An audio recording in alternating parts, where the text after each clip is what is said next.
Okay, I thought I'd just give a quick of an update on where we are on the Sandcrawler, which is a beast.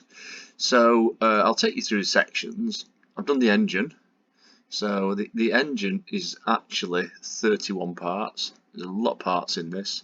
I've cut this for a 200mm printer. I've done it for a couple of reasons. One is that it's actually easier and quicker to do each part individually. If you start doing really big parts, there's a good chance, or there's a reasonable chance of failure. And also, because of the nature of the Sandcrawler, because the panels, etc., it actually goes together really nicely. So this is the engine part, which is the rear part. I might just put this in perspective mode because it looks a little bit better then. You can get a bit more of a practical, real world feel for it. So the the build's pretty similar throughout, to be honest. They're all in these little section panels. If I hide one of the section panels, I'll show you like that. I use a little 3mm by 10mm grub screws to hold these panels together. And basically what you do is you build this flat section here, which consists of these four parts, wherever they are, 1, 2, 3, 4. You do the same on that side, so you create those two flats, and then on the top it's this part and this part, and then joined together. What I've done throughout, and you'll see it on some of the other models, I've used a lot of panels to cover the joins. So this panel, for example, on the top here, you can see that's just two separate parts printed, but when you pop the panel over it, the seam, you can't really see the seam. You've got little seams on some of the flats which are easier to fill and sand, and likewise on the back detail here, that's another panel that just holds those together. And I've tried to do that throughout all the builds so that you don't get any visible seam lines, and it looks, it looks a lot better in the way that it's kind of assembled and gone together. So that's how that goes in, and then there's a couple of fixings at the back which connects to the main base, which I'll get on in a bit. So that's the engine. The next part I then did after the engine was the middle, which is this section here. So the middle is effectively a box, really, made up of all of these things, but with lots of details on. So all the little panels on top and the little doors that open. Well, these don't open obviously, but they open in the bits. And again, similar model to what we've done before. We use again these little covers which screw in, which hides all the visible seams. So if you look underneath, you can see the seams. You look on top, you can't see the seams. Other ways I've hidden the seams, as you can see there, is I've followed certain lines and details, and then used effectively various panels to cover various bits on here. So for example, there's a little panel there that covers that joint. You can't see it. And then how this top fits onto this side here is through these little screws here. But again, what I will be doing is doing similar panels to these that just glue over the top so you can't see them. So that goes onto there. The visible join on this side is here. And then these panels, like I said, if you look on the outside, they look like one single continuous print.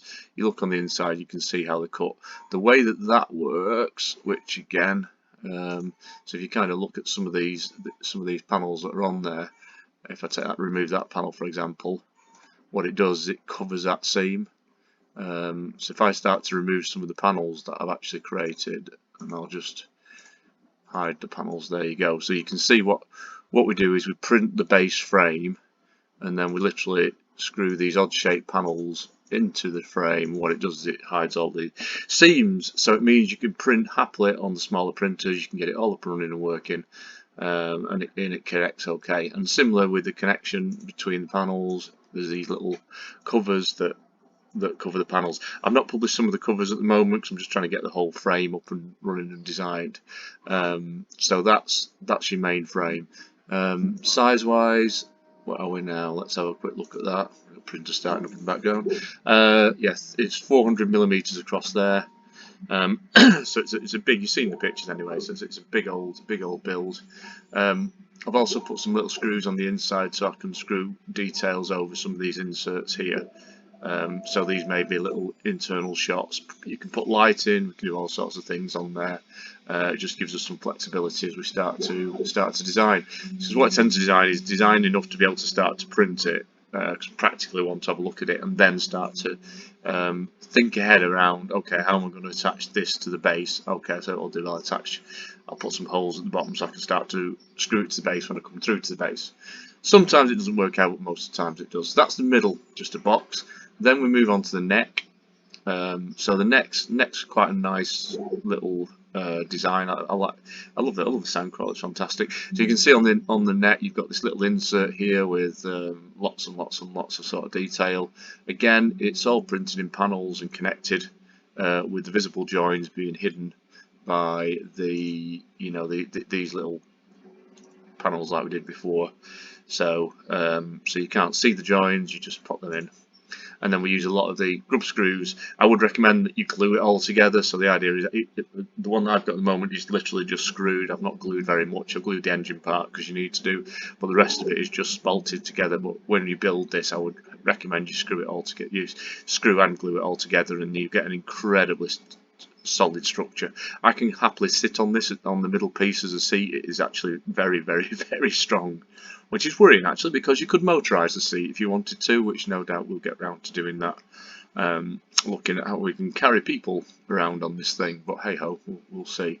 So yeah, so that's the neck. I don't know what to call these. I was just kind of thinking start off at the engine and then work way forward. So that's the neck. And then the last bit, which is the iconic shape, is the head. Quite excited about doing this one, to be honest. You've got all of the window details sat in there. Again, inside the space to be able to put the cockpit in there and lights if you want to. Let's see if we can have a little look into how that builds. So this is how it builds inside. Lots of these little brackets which just screw in place. I say it all bolts together. But you can. But I'd recommend glue. So bolt and glue. It's going to be. It is a solid structure, just bolted, let alone bolted and glued. There's some little screws on the inside there that you can't see through the cockpit, but that attaches this front piece to there. So it's actually a really nice design to put together. And then you've got these weird T-shaped brackets that sit on the inside. As always, no supports anywhere that I've had to do so far. Everything prints in situ. It's mostly flat prints. What I've tried to do is get no stepped angles on this, so everything prints flat on the bed, which means that you get a really nice smooth finish. You don't get that, oh, I've got to increase the resolution of a printer to get the details. So that kind of that works really well. And then what we've also got is the door frame. So if I just highlight the door frame and show you what that is. So there's this big door here at the front, which you'll see.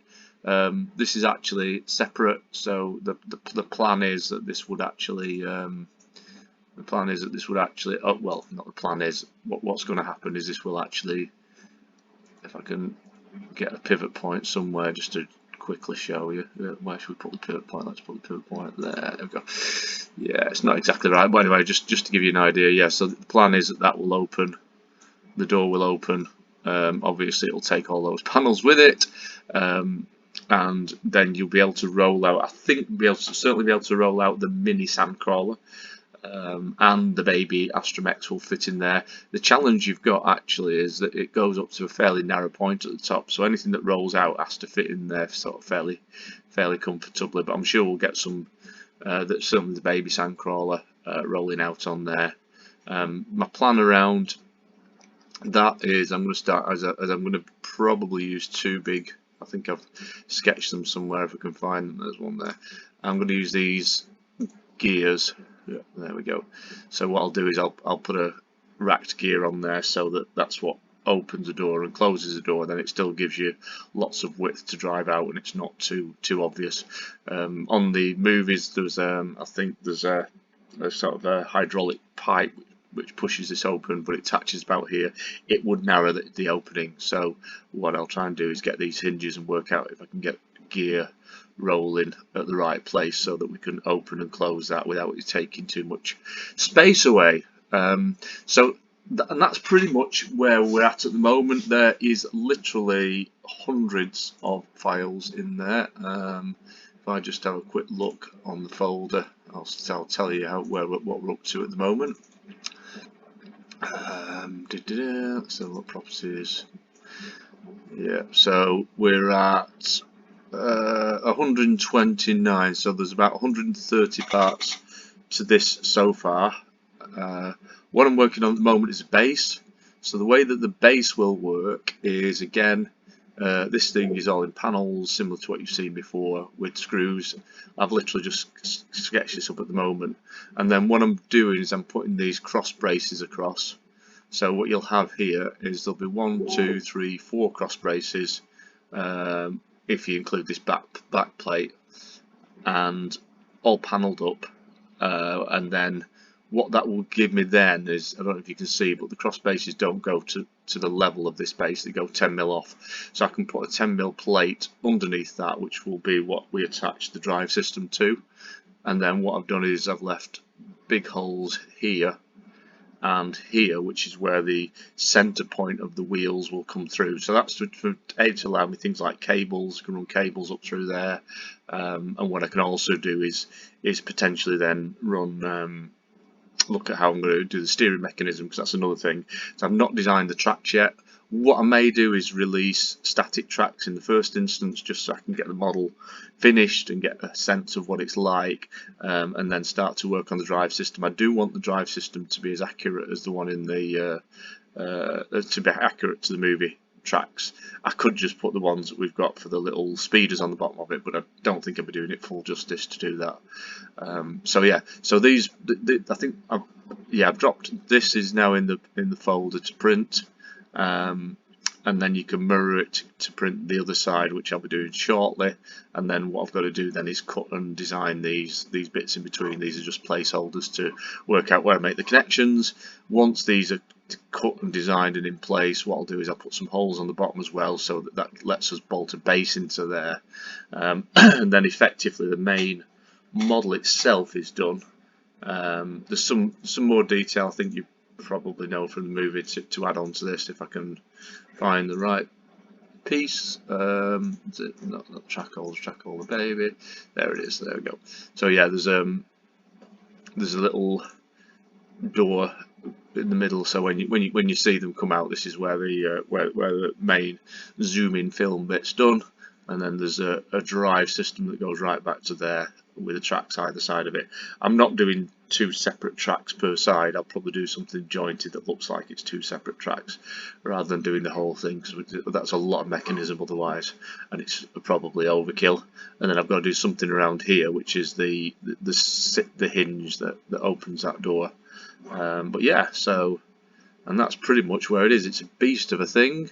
So from the very tip of the nose to the very back of the engine, it's 1,154mm, so it's just over, it's 1.2 meters. It's about the same. Well, it's actually slightly taller than R2D2 when it's stood on its end, and its overall height, excluding the tracks, so far, how big is that? About 500mm. So it's a big old model. It's a big old model, and as you've seen as well, I think I'm doing a smaller one, which is for the speeder. But that's a quick overview of it so far. Hopefully it's exciting and you're excited about it as much as I am. Take care.